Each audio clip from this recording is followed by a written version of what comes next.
इस कविता का जो विषय है, वो जो शब्द है, असल में उस पर कविताएं नहीं लिखी जा सकती। दुनिया की किसी भी कलम में इतनी ताकत नहीं है कि वो मां पे कविताएं लिख सके।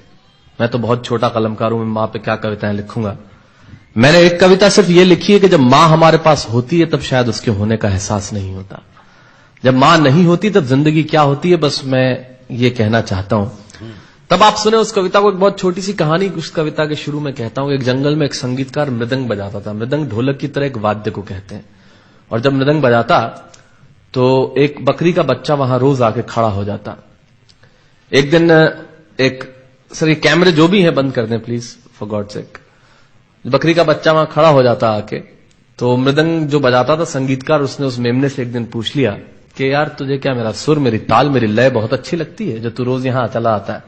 वो बोला मैं नहीं जानता कि आप क्या बजाते हैं, न मुझे सुर की समझ, न ताल की समझ, न लय की समझ। मैं तो बस इतना जानता हूं कि इस ढोलक पे, इस मृदंग पे जो चमड़ा मढ़ा है वो मेरे मां के बदन से आया है। क्या बात है, बहुत अच्छे, वाह। जब उस पे थाप पड़ती है मैं आके खड़ा हो जाता हूं। बहुत अच्छे, वाह। मेरी कविता मां के न रहने पे भीतर से पड़ी हुई थाप की कविता है, तब सुनाना चाहता हूं। इस कविता में अगर आपके आंसू बाहर की दुनिया की यात्रा करना चाहे तो रोकिएगा मत। अगर आपको ठीक लगे, जैसा कहता हूं जब मां नहीं होती तब जिंदगी क्या होती है। एक मुनव्वर राणा साहब का शेर उधार लेता हूं कि किसी के हिस्से में मकान आया, किसी के हिस्से में दुकान आई, मैं सबसे छोटा था, मेरे हिस्से में मां आई। क्या बात है, वाह वाह, बहुत अच्छा। तब कहता हूं कि कल जब उठकर काम पर जा रहा था तो अचानक लगा कि कोई रोक लेगा मुझे।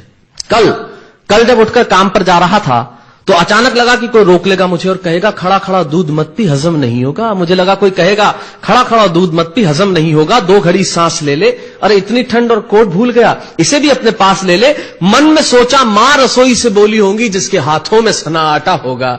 अगली पंक्ति के खालीपन से जुड़े और जुड़े तो मुझे बताएं। मन में सोचा मां रसोई से बोली होंगी जिसके हाथों में सना आटा होगा, और पलट के देखा तो क्या मालूम था कि वहां सिर्फ सन्नाटा होगा। पलट के देखा तो क्या मालूम था कि वहां सिर्फ सन्नाटा होगा। अरे अब हवाएं ही तो बात करती हैं मुझसे। जब कोई नहीं होता तब अंतरिक्ष बात करता है, निर्वात बात करता है, वैक्यूम बात करता है। तब कहता हूं अरे अब हवाएं ही तो बात करती है मुझसे। लगता है जब जाऊंगा किसी खास काम से तो कोई कहेगा दही शक्कर खा ले बेटा, अच्छा शगुन होता है। कोई कहेगा गुड़ खा ले बेटा, अच्छा शगुन होता है। पर मन इसी बात के लिए तो रोता है कि सब कुछ है मां, सब कुछ। जिस आजादी के लिए तुझसे मैं सारी उम्र लड़ता रहा। आपने अपने बचपन में देखा होगा, माए हमें टोकती है, यहां मत जा, वहां मत जा, ये मत कर, वो मत कर। तब हम आजाद होना चाहते हैं, और आजादी की कीमत कितनी बड़ी देनी पड़ती है। अगर कम शब्दों में मैंने ठीक बात कह दी हो तो इसका एहसास मुझे जरूर कराइएगा कि सब कुछ है मां, सब कुछ। जिस आजादी के लिए तुझसे मैं सारी उम्र लड़ता रहा वो सारी आजादी मेरे पास है। फिर भी न जाने क्यों दिल की हर धड़कन उदास है। कहता था ना तुझसे मैं वही करूंगा जो मेरे जी में आएगा, और आज मैं वही सब कुछ करता हूं जो मेरे जी में आता है। बात यह नहीं है कि मैं जो चाहूं कर लूं, मुझे कोई रोकने वाला नहीं है। बात है तो इतनी सी कि सुबह देर से उठूं ना तो कोई टोकने वाला नहीं है। बहुत अच्छे, वाह वाह, बहुत अच्छे, वाह वाह वाह वाह। बात है तो इतनी सी कि सुबह देर से उठूं ना तो कोई टोकने वाला नहीं है।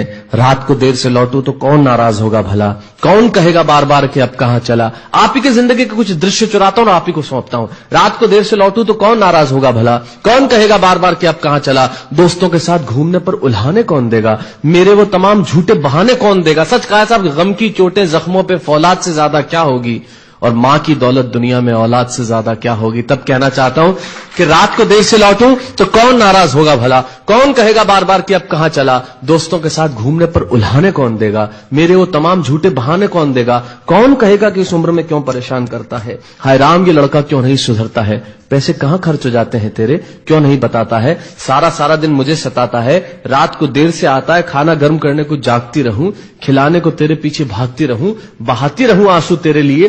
कभी कुछ सोचा है मेरे लिए। खैर मेरा तो क्या होना है और क्या हुआ है, इस बुढ़िया का तो क्या होना है और क्या हुआ है। तू खुश रह लेना यही दुआ है, और आज तमाम खुशियां ही खुशियां। जीवन में जो सर्वश्रेष्ठ एक पंक्ति जो ईश्वर ने मुझे सौंपी वो मैं आपको सौंपता हूं।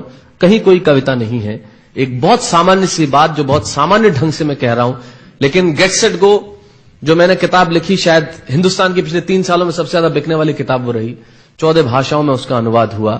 वाह वाह में मैं रोज टीवी पे बोलता हूं, मेरे लाखों लफ्ज कुर्बान करता हूं सिर्फ उस एक पंक्ति पे जो ईश्वर ने मुझे सौंपी, और कहीं कोई कविता नहीं है, आप ही का भाव आपकी उठा को सौंपता हूं और देता हूं, और जिस विश्वास के साथ मैंने लिखा उस विश्वास के साथ आपको देता हूं कि मेरा तो क्या होना है और क्या हुआ है, इस बुढ़िया का तो क्या होना है और क्या हुआ है, तू खुश रह लेना यही दुआ है। और आज तमाम खुशियां ही खुशियां, गम ये नहीं है कि कोई ये सब खुशियां बांटने वाला होता, पर कोई तो होता जो गलतियों पे डांटने वाला होता। बहुत अच्छे, वाह वाह वाह वाह, बहुत अच्छे, वाह। गम ये नहीं है कि कोई ये सब खुशियां बांटने वाला होता, पर कोई तो होता जो गलतियों पे डांटने वाला होता। और अंतिम पंक्तियां देता हूं कि तू होती ना तो हाथ फेरती कभी सर पर या हल्के से बाम लगाती, आवाजें दे देकर सुबह उठाती, दिवाली पे टीका लगाकर रुपए देती और कहती बड़ों के पांव छूना आशीर्वाद मिलेगा, कपड़े मत फाड़ना अगला कपड़ा अगली दिवाली को सिलेगा। बहन को सताता तो तू चांटे मारती, बीमार पड़ता तो रो रो के नजरें उतारती, परीक्षा से आते ही खाना खिलाती, पिता की डांट का डर दिखाती, फिर पिता की डांट से तू ही बचाती, इसे नौकरी मिल जाए ये तरक्की करे दुआओं में हाथ उठाती, और तरक्की के लिए वतन छोड़ देगा ये सुन के दरवाजे के पीछे चुपके चुपके आंसू बहाती। सब कुछ है मां, सब कुछ, आज तरक्की की हर रेखा तेरे बेटों को छू के जाती है, पर मां हमें तेरी बहुत याद आती है। बहुत अच्छा।